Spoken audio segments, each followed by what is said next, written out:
రెండేళ్లలో తేలిపోయింది. ఏం కోల్పోయినామో ప్రజలు ఇలా అర్థం చేసుకుంటా ఉన్నారు. కేసీఆర్ అంటే ఒక నమ్మకం, కేసీఆర్ అంటే ఒక భరోసా, కేసీఆర్ అంటే ఒక భద్రత. కానీ ఈ రెండేళ్లలో ఆ భరోసా లేదు, ఆ భద్రత పోయింది. వానకాలం పంట, యాసంగి పంట అంటే ఆటో డ్రైవర్కి చెప్తే ఇంటికాడ ఎరువు బస్తాలు వేసిపోతుండే. ఏనాడు ఎరువుల కొరత ఉండకపో. కేసీఆర్ ఉంటే ఒక నమ్మకం, కేసీఆర్ ఉంటే బరాబర్ టైం మీద రైతు బంధు పడుతుంది అని ఒక భద్రత ఉంటుండే రైతుకు.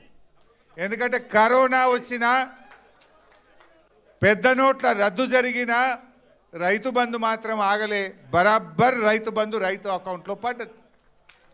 ఒక భద్రత.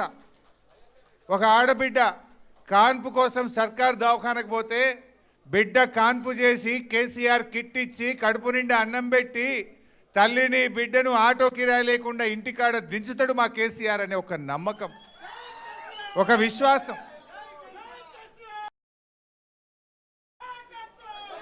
రాత్రి మోటార్ పెట్టి వస్తే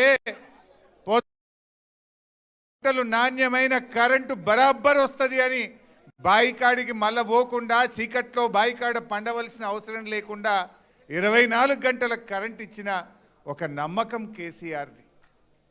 ఆడబిడ్డ పెళ్లి పెట్టుకుంటే నాకు ₹1,00,000 చెక్కు బరాబర్ టైం మీద వస్తుంది అనేటువంటి ఆడపిల్ల తల్లిలో ఒక ఆత్మగౌరవం, ఒక నమ్మకం ఉంటుండే. పిల్లల్ని గురుకుల పాఠశాలల్లో చదివిస్తే ఒక్కసారి ఎస్సీ, ఎస్టీ, బీసీ, మైనార్టీ గురుకుల స్కూల్లో సీటు దొరికిందంటే 6 లక్షల మంది పిల్లల తల్లిదండ్రుల్లో నా బిడ్డ జీవితంలో వెలుతురు వస్తుందనే ఒక నమ్మకం ఆ రోజు కేసీఆర్ పాలనలో ప్రజలకు దొరికింది.